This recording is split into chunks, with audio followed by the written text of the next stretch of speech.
प्यारे विद्यार्थियों, अभी देश में कोरोना काल चल रहा है और इसके कारण आपको स्कूलों में नहीं बुलाया जा पा रहा है। इस समस्या को देखते हुए कि आपकी पढ़ाई निरंतर रह सके, हमारा छोटा सा प्रयास है कि आपको घर बैठे पढ़ाई कराई जा सके। इसी प्रयास में आपने कुछ विज्ञान की क्लासें आदरणीय बागाराम जी और घनश्याम जी के द्वारा जो रिकॉर्डिंग की गई थी वो आपको ग्रुप के माध्यम से भेजी थी। आपने उनको देखा होगा और उससे लाभान्वित आप हुए होंगे निश्चित रूप से। आप ज़्यादा से ज़्यादा उन रिकॉर्डिंग्स को बार बार देखें, अपने जो सहपाठी है उनको भी मोटिवेट करें, उनको बताएं। और ऐसे कुछ मित्र जिनके पास में ये सुविधा नहीं है, उन्हें अपने पास बुला करके 2-3 विद्यार्थी एक साथ बैठ करके उन रिकॉर्डिंग्स को बार बार देखें। तो अभी चूँकि आप स्कूल नहीं आ पा रहे हैं तो आपके पास में बहुत सारा समय है, इस समय का आप सदुपयोग करें। आप सदुपयोग करने के लिए हमने आपको किताबें एडवांस में दे दी है। आपके पास जो किताबें हैं उनको आप पढ़िए, उन्हीं चीज़ों को दोबारा इस रिकॉर्डिंग के माध्यम से भी पढ़िए। और फिर भी आपकी कोई जो कठिनाई रहती है तो गुरुजी ने जैसे कि आपको कहा है कि आप अपने कठिनाइयाँ, अपने प्रश्न वो भी पूछ सकते हैं। नोट्स बनाना न भूलिए। जो भी आपको पढ़ाया जा रहा है, जो भी आपको समझ में आ रहा है, उसके आप नोट्स बनाइए, उससे संबंधित प्रश्न बनाइए और जो कठिनाइयाँ हैं वो अपने गुरुजनों को पूछिए। ग्रुप आपके बना रखे हैं, व्हाट्सएप ग्रुप, जिसमें आपको जोड़ दिया गया है। और प्रयास करेंगे कि सभी विषयों के प्रत्येक विषय का एक एक वीडियो प्रतिदिन आपको मिल जाए, ताकि आपकी पढ़ाई घर बैठे ही जारी हो सके। अभी विज्ञान पे फोकस हो रहा है, लेकिन बहुत जल्दी आपको गणित, अंग्रेज़ी आदि विषयों पर भी मटेरियल उपलब्ध कराया जाएगा। लेकिन ये सब तभी लाभकारी होगा जब आप रुचि दिखाएंगे, आप इंटरेस्ट लेकर के इन चीज़ों को पढ़ेंगे, वीडियो को देखेंगे, तो बहुत आराम से ये चीज़ें समझ में आ जाएगी। और जैसे कि मैंने तुमसे आह्वान किया कि वे आपके मित्र, वो सहपाठी जिनके पास में ये फैसिलिटी नहीं है, जिनके पास में ये इस तरह का मल्टीमीडिया फ़ोन नहीं है, तो उनके लिए ये समस्या है कि वो नहीं पढ़ पा रहे हैं। तो आप इस तरह के अपने मित्र जो है उनको अपनी नानी में बुला करके अपने पास में बिठा करके उसके साथ में देखिए वीडियो को, ताकि उसका भी लाभ हो सके। दूसरी, जो सरकार और सब सोशल मीडिया के माध्यम से हमें जो है अलर्ट किया जा रहा है कि जो कोरोना महामारी है, इससे हमें बचना है। इस महामारी के इस प्रभाव से हमें बचे रहने का जो तरीके जो बताए जा रहे हैं, उन तरीक़ों को हमें फॉलो करना पड़ेगा, तभी हम इससे बच पाएंगे। अब देख रहे हैं कि ये दिनों दिन बढ़ रही है और इसकी स्थितियाँ बड़ी भयावह होती जा रही है और उसके कारण अपने स्कूल भी नहीं खुल पा रहे हैं। रोज़गार के जो साधन थे, रोज़गार के जो अवसर थे, वो भी कम होते जा रहे हैं। तो इससे हमें लड़ना पड़ेगा, इसको हमें रोकना पड़ेगा। रोकने में आपका क्या योगदान हो सकता है? हमारा हर व्यक्ति का एक ही योगदान है, खुद को बचा लो। खुद बचा करके हम देश के एक बहुत बड़े काम में अपना योगदान दे लेंगे, ये मान लिया जाएगा। और बचाव का जो तरीका है यही सोशल डिस्टेंसिंग, पारस्परिक दूरी रखें, हाथ निरंतर धोते रहें, ग्रुप में, समूह में जब भी बाहर जाएं मास्क लगा करके जाएं, तो हम निश्चित रूप से इससे बचे रहेंगे। और दूसरा जो सुझाव विशेषज्ञों की तरफ से आ रहा है कि अपनी इम्यूनिटी को, अपनी रोग प्रतिरोधक क्षमता को अपडेट रखें, अच्छा रखें, तो हम इससे प्रभावित नहीं होंगे। तो आशा करता हूँ कि आप जो विद्यार्थी है, पढ़े लिखे हैं, गांव के जो कम पढ़े लिखे लोग हैं, उनको भी ये मैसेज देंगे कि भाई इस कोरोना से अपने को लड़ना है, कोरोना से हमें बचे रहना है। और बचे रहने के क्या उपाय हो सकते हैं? सोशल डिस्टेंसिंग, मास्क लगाना और हाथ को निरंतर धोते रहना। बागाराम जी ने मेरे को बताया कि भाई आप विज्ञान में से भौतिकी के जो संबंधित जो पाठ है, उनसे संबंधित आपके लिए मैं वीडियो तैयार करूं। तो उसमें उनके कहने पर एक पाठ मैंने चुना है, विद्युत धारा। विद्युत धारा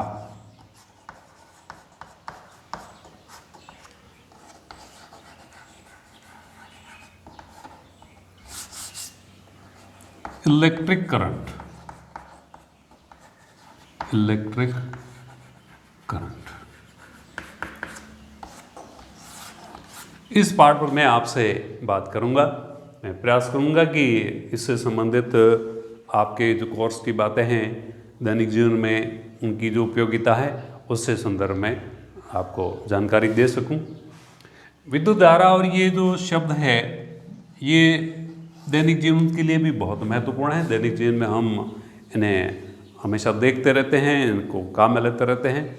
और अध्ययन में आपने 8th में इसके बारे में थोड़ी जानकारी प्राप्त की होगी। वर्तमान जो युग है वो सारा इसी पे आधारित है। इलेक्ट्रिसिटी, जो मॉडर्न साइंस जो है, मॉडर्न जो हमारी लाइफ है, वो सब इलेक्ट्रिसिटी पे डिपेंड है। मोबाइल चल रहा है, ये इलेक्ट्रिसिटी से चल रहा है। अब घर में चक्की चल रही है तो वो इलेक्ट्रिसिटी से चल रही है। जो सैटेलाइट मूव कर रहा है वो भी इलेक्ट्रिसिटी से चल रहा है। कंप्यूटर, टीवी, एवरीथिंग, मतलब इस इलेक्ट्रिसिटी ने हमारे जीवन को पे इतना प्रभाव डाल दिया है कि एक क्षण की इसकी जो अनुपस्थिति है उससे हम विचलित हो जाते हैं। गांव ढाणियों में इतना प्रभाव नहीं है, लेकिन शहर में जनजीवन थम जाता है।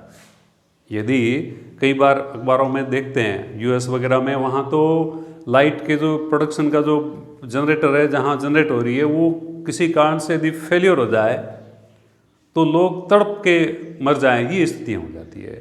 हर घर का जो एसी है, पंखा है, देखने के लिए लाइट, ट्यूब लाइट्स है, सारे इंडस्ट्रीज़ वगैरह है, वो सब इलेक्ट्रिक बेस हो गई है। अब ट्रेनें जो पहले हमारे कोयले से चलती थी, फिर डीजल से चलने लगी, और अब सारी इलेक्ट्रिसिटी से चल रही है।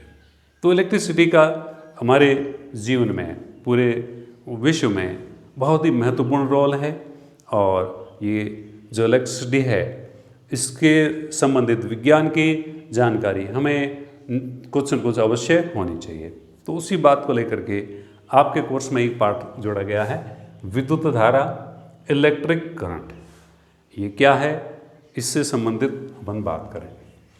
तो आपने एक विज्ञान में ही छोटी क्लासों में एक चीज़ पढ़ी होगी, चार्ज, आवेश। आवेश, इसके आप एक उदाहरण देखें तो वो है इलेक्ट्रॉन और प्रोटॉन। इलेक्ट्रॉन और प्रोटॉन, ये दो जो है कण, में नाम कह रहा हूँ, ये ऋणावेशित माना जाता है, ये धनावेशित माना जाता है। ये दो जो कण है, ये परमाणु के मूल कण है। जो आपने केमिस्ट्री में पढ़ा होगा कि जो द्रव्य है उसकी जो इकाइयों में अणु, अणु से छोटा परमाणु, और परमाणु जो इकाई है उसके जो एलिमेंट है, उसके जो मूल कण हैं, उनमें ये 3 होते हैं वैसे तो। एक न्यूट्रॉन भी होता है, वो उदासीन होता है, आवेश रहित होता है। एक धनावेश होता है जिसको प्रोटॉन कहते हैं। ऋणावेशित कण को हम इलेक्ट्रॉन कहते हैं। ये जो विद्युत धारा की हम बात कर रहे हैं, ये जो आवेश है, एक शब्द हमारे लिए आ गया, आवेश। आवेश 2 तरह का होता है, पॉजिटिव, नेगेटिव। पॉजिटिव का उदाहरण है प्रोटॉन, नेगेटिव का उदाहरण है इलेक्ट्रॉन।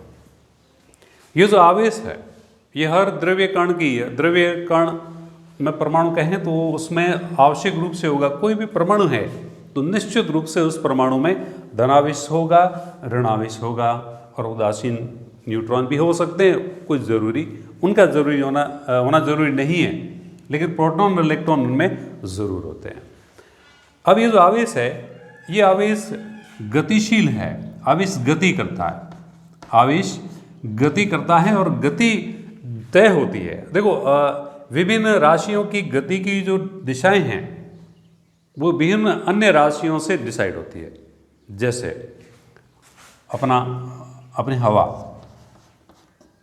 में बहने का गुण है, हवा बहती है उच्च दाब से निम्न दाब की। हवा किधर बहेगी ये कौन तय करता है? हवा के बहने की दिशा तय होती है दाब से। वायु का प्रवाह उच्च दाब से निम्न दाब की ओर होता है। हीट, ऊष्मा, गर्मी।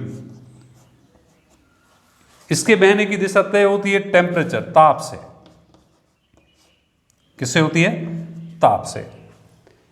जल है, ये इसमें भी बहने का गुण है। इसमें इसके बहने की दिशा तय करती है हाइट, ऊंचाई। जल अधिक ऊंचाई से कम ऊंचाई की ओर बहता है। ऊष्मा अधिक ताप से कम ताप की ओर बहती है। हवा उच्च दाब से निम्न दाब की ओर बहती है। सिमिलरली ये जो हमारा आवेश है ये भी बहता है, लेकिन इसके बहने की दिशा तय होती है एक नई राशि, एक नया नाम आप सुनने जा रहे हो, विभव। Direction of the flow of the charge, direction of flow of the charge is decided by the potential. जो आवेश के बहने की दिशा है वो विभव से निर्धारित होती है। आवेश का बहाव, धन आवेश का बहाव उच्च विभव से निम्न विभव। जिस प्रकार हवा उच्च दाब से निम्न दाब की ओर जाती है, ऊष्मा उच्च ताप से निम्न ताप की ओर जाती है, उसी भांति आवेश का प्रवाह उच्च विभव से निम्न विभव की ओर होता है। अब बात करें इस आवेश के बहने की जो क्रिया है, इसके लिए एक राशि डिसाइड परिभाषित की गई है जिसे हम विद्युत धारा कहते हैं। विद्युत धारा ये क्या है कि विद्युत धारा जिसको हम आवेश से जोड़ेंगे, किस तरह से अपन उसको जोड़ सकते हैं कि भाई एक ये माना कि कोई स्थान है जहाँ से आवेश बह रहा है, इसका ये क्रॉस सेक्शन अनुप्रस्थ काट है, इसमें से Q मान का आवेश प्रवाहित हुआ। कितना प्रवाहित हुआ? Q मान का। और इस Q मान के आवेश को बहने में समय कितना लगा है? माना कि T। आवेश जो कि इलेक्ट्रॉन, देखो मोटे रूप से अभी धारा में आवेश को अपन देखेंगे तो इलेक्ट्रॉन ही आवेश के वाहक है। अभी प्रोटॉन आवेश के वाहक के रूप में सामान्य तो उपलब्ध नहीं होते। जो भी आवेश के वाहक के रूप में ऋण आवेश या धनावेश जो उपलब्ध है वो आवेश जिसकी मात्रा कितनी है? Q। Q मान का आवेश किसी स्थान से T समय में प्रवाहित होता हो तो 1 सेकंड में प्रवाहित आवेश की मात्रा, 1 सेकंड में प्रवाहित की जो मात्रा होगी उस मात्रा को हम विद्युत धारा कहते हैं। तो विद्युत धारा क्या है? किसी भी स्थान से इकाई समय में प्रवाहित आवेश की मात्रा को विद्युत धारा कहते हैं। दूसरे शब्दों में कह सकते हैं कि आवेश प्रवाह की दर, rate of flow of the charge, आवेश के बहने की दर को विद्युत धारा कह सकते हैं आप। तो यहां से देखो विद्युत धारा, अब जो भौतिक में जो राशियां है ना उन्हें हम प्रतीकों से दिखाएंगे। जैसे आवेश को हम Q से दिखा रहे हैं, समय को T से दिखा रहे हैं, इसी भांति विद्युत धारा इसका भी अपना एक प्रतीक तय किया हुआ है, उसको I से डिनोट करते हैं। विद्युत धारा का प्रतीक क्या है? I। विद्युत धारा बराबर होता है आवेश बटे समय। आवेश मतलब प्रवाहित आवेश और प्रवाह में लगा समय। I is equal to Q by T। I is equal to Q बटे T। अब यहाँ से आप इसकी इकाई बना सकते हो। देखो कोई भी राशि का गणितीय सूत्र परिभाषा से आता है, और जब गणितीय सूत्र जब आ जाता है तब उसके मात्रक का निर्माण भी कर सकते हैं। अब मात्रक बनाना आप सीख लो, किसी भी भौतिक राशि का मात्रक बनाने का तरीका आप जान लो। कैसे कि धारा का मात्रक बनाना है तो धारा किससे संबंधित है? धारा आवेश से संबंधित है। धारा किससे संबंधित है? धारा समय से संबंधित है। इस संबंध में आवेश की जगह आवेश का मात्रक लिख दो, समय की जगह समय का मात्रक लिख दो। आवेश का मात्रक आपको पहले से जानकारी होगी, नहीं है तो मैं बता दूं। आवेश का ऐसा ही मात्रक होता है कूलाम। क्या होता है? कूलाम। कूलाम वैज्ञानिक का नाम भी है जिनके किए गए कार्यों के कारण आवेश के मात्रक को उनके नाम के पीछे दिया गया। तो आवेश का मात्रक कूलाम, कूलाम, और समय का मात्रक सेकेंड। कूलाम प्रति सेकंड। क्या बोलेंगे? कूलाम प्रति सेकंड। देखो, और जो मात्रक है ना, उनके भी प्रतीक है, जैसे राशियों के प्रतीक। ये क्यों क्या है? ये आवेश राशि का प्रतीक है, और कूलाम ये मात्रक है। किसका मात्रक है? आवेश का मात्रक है। इसका प्रतीक होता है C, और सेकंड का होता है S। कूलाम प्रति सेकंड। इसको चाहो तो आप ऐसे भी लिख सकते हो, सेकंड को ऊपर ले जाओगे ना तो घात हो जाएगी -1। कूलाम प्रति सेकंड। अब इसके लिए ये एक शब्द है, कूलाम प्रति सेकंड के लिए वन वर्ड है ना? वो जो वन वर्ड है वो है एम्पियर। क्या है? एम्पियर, जिसको हम ए से व्यक्त करते हैं। तो विद्युत धारा का मात्रक बना एम्पियर, और एम्पियर भी वैज्ञानिक का नाम है। अधिकतर भौतिक विज्ञान में आप देखेंगे कि मोस्ट ऑफ द जो यूनिट्स है, अधिकतर जो इकाइयां हैं, वो इकाइयां विभिन्न वैज्ञानिकों के नाम के पीछे दी गई है। एक जानकारी और दे देता हूं मैं, ये जो विद्युत धारा है ना, ये मूल भौतिक राशि है। कैसी भौतिक राशि है? मूल भौतिक राशि। भौतिक विज्ञान में कुछ राशियों को मूल भौतिक राशियां माना गया है, 7 मूल राशियां मानी गई है। तो उन 7 में से विद्युत धारा भी एक है, और ये जो राशि है ये अदिश राशि है। ये एक अदिश राशि है। तो क्या देखा आपने? विद्युत धारा क्या है? इकाई समय में प्रवाहित आवेश की मात्रा या आवेश प्रवाह की दर, उसे हम विद्युत धारा कह सकते हैं। और इसका जो संबंध बनेगा, आवेश बटे आवेश प्रवाह में लगा समय, आवेश और समय के अनुपात को हम विद्युत धारा कहते हैं। इस संबंध से हमने इसकी इकाई को भी लाए। इसकी इकाई कूलाम प्रति सेकंड, जिसे एक शब्द में हम एम्पियर कहते हैं। और जो विद्युत धारा है ये एक मूल भौतिक राशि है और एक अदिश राशि भी इसे आप कह सकते हैं। तो यह हुआ विद्युत धारा की परिभाषा के बारे में। अब बात की जाए एक और भौतिक राशि,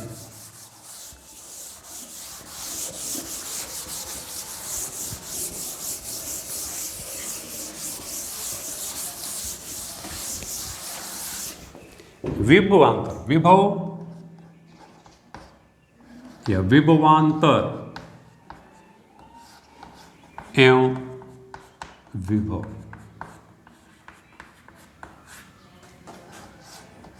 विभवांतर एवं विभव, पोटेंशियल डिफरेंस एंड पोटेंशियल। अभी अपन ने बात की कि भी आवेश वो किधर जाएगा, किस दिशा में बहेगा, ये तय होता है विभव से, विभवांतर से या विभव से। यानी आवेश के बहने की दिशा कौन तय करता है? विभव या विभवांतर तय करते हैं। इसलिए हमें विभव विभवांतर को समझना पड़ेगा। और विभवांतर को हम परिभाषित करते हैं कार्य से। विभव किससे परिभाषित किया गया है? कार्य से। कैसे?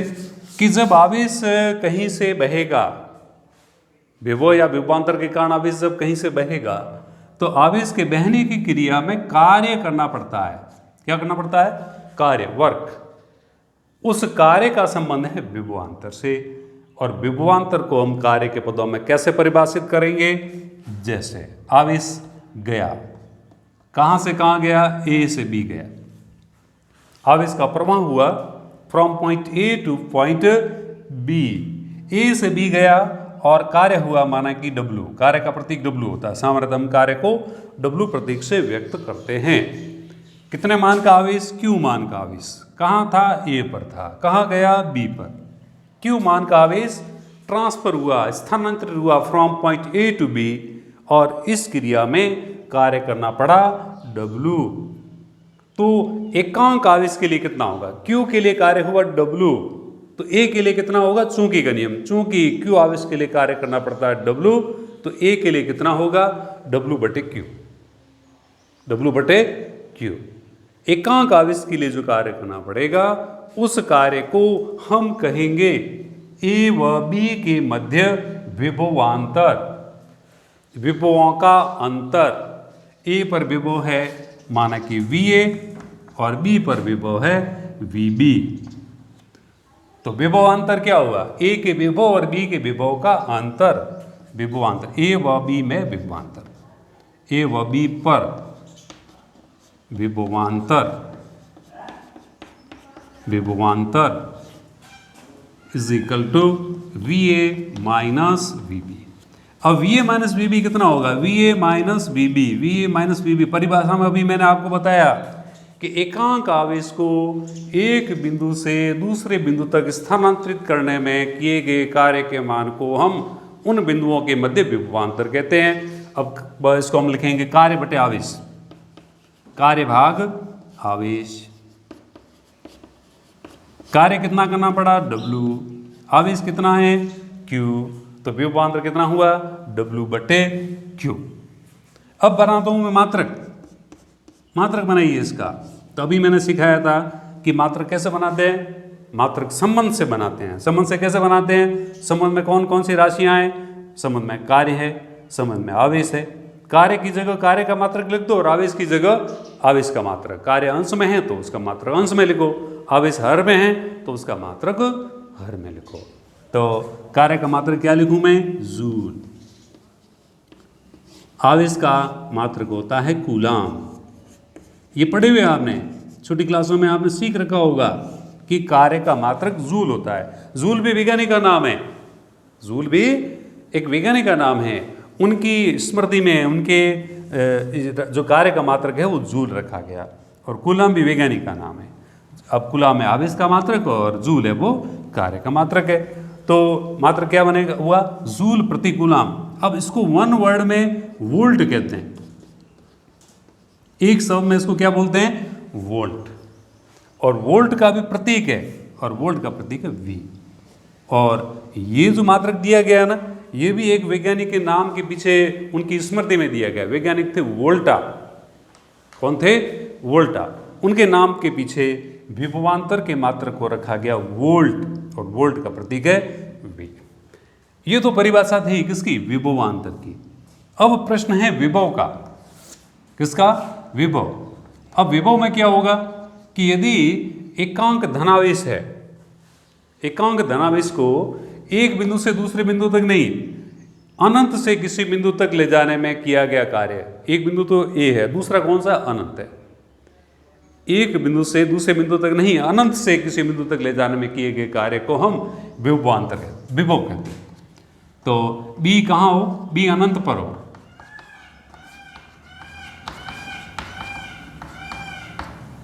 तो आप लिखेंगे VA माइनस VB में, ये W बटे Q में। अनंत पर विभव को हम शून्य मानते हैं। अनंत पर विभव को क्या मानते हैं? शून्य। तो VA बराबर W बटे Q। ये विभव की परिभाषा हो गई। तो तीन चीजें हमारे सामने आई अभी तक। आवेश है, धारा है और विभव है ना। विभव जो हमने परिभाषित किया वो कार्य से परिभाषित किया। धारा को परिभाषित किया हमने वो आवेश से परिभाषित किया है। और अब हमें एक महत्वपूर्ण नियम सीखना है, लेकिन उस महत्वपूर्ण नियम को सीखने से पहले हमें जो धारा विद्युतिकी है, इसमें जो चीज़ें काम आती है ना, जो यंत्र काम आते हैं, उन यंत्रों के हम चित्र में प्रतीक काम लेते हैं। हूबहू चित्र, सेल है, सेल का चित्र नहीं बनाएंगे, सेल का प्रतीक होगा। और भी जो चीज़ें हमारे काम आती है उनके हम प्रतीक, संकेत चित्र काम में लेते हैं। तो हमें संकेत चित्रों की जानकारी होनी चाहिए। तो सामान्य संकेत चित्र धारा विद्युतिकी में संकेत चित्र या संकेत प्रतीक। तो पहला है सेल। सेल को बनाना ऐसे दिखाएंगे, ये सेल है, सेल का प्रतीक है। सेल के प्रतीक में क्या? एक बड़ी लाइन, एक छोटी लाइन। बड़ी लाइन धन और छोटी लाइन ऋण। फिर है बैटरी। कई बार हमें एक से ज्यादा सेल काम में लेने पड़ेंगे। उन सेलों को हम सीरीज में, श्रेणी में जोड़, श्रृंखला बना देते हैं, तो उसको बैटरी कहते हैं। बैटरी में क्या होगा? 2 और मोर देन 2 ऐसा सेल जोड़ दिया आपने। ये एक का ऋणाग्र दूसरे के धनाग्र से, दूसरे का ऋणाग्र तीसरे के धनाग्र से, ऐसा कनेक्ट कर दो। देन देयर आर द 2 और मोर देन 2 सेल्स, तब उस संयोजन को, उस व्यवस्था को हम बैटरी कहते हैं। फिर है आपके कुंजी,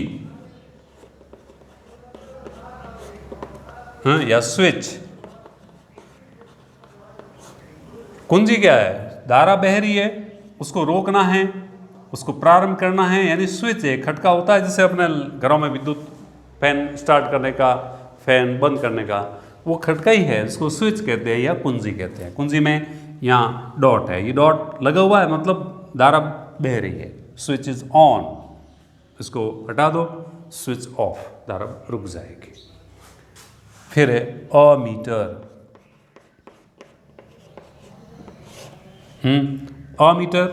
अमीटर को सिंपल ऐसे घेरे में दिखा देते हैं और ऐसे कर देते हैं, एक तरफ प्लस एक तरफ माइनस, ये एमीटर। वोल्ट मीटर ऐसे ही घेरा बनाएंगे और उसमें V लिख दिया जाएगा, प्लस माइनस। फिर प्रतिरोध, एक नई राशि आ गई, नया नाम आ गया आपके सामने, प्रतिरोध पढ़ेंगे आगे। तो प्रतिरोध का प्रतीक दिस वे, और इसको R से दिखाते हैं। और एक है धारा नियंत्रक। धारा नियंत्रक, शाब्दिक अर्थ स्पष्ट है कि धारा को नियंत्रित करने वाला, रियोस्टेट, करंट कंट्रोलर। ये इसका प्रतीक क्या है? ऐसा प्रतिरोध बना दिया और इस तरह से दिखा देंगे और इसको लिखेंगे RH। प्रतीक हमने जान लिए। इन प्रतीकों की मदद से परिपथ कैसे बनता है और उससे संबंधित एक जो नियम हमको पढ़ना है, लेकिन वो सब पढ़ने से पहले हमको ये याद हो जाने चाहिए। आज इतना ही है।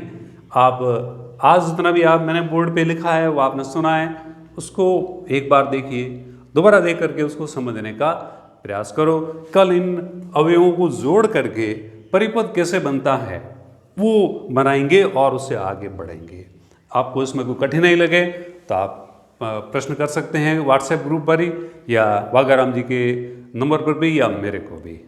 आशा है आप इसका लाभ उठाओगे और निरंतर इन वीडियोस को देखोगे और अपनी पढ़ाई किताबों से भी जारी रखोगे, इसी उम्मीद के साथ। धन्यवाद।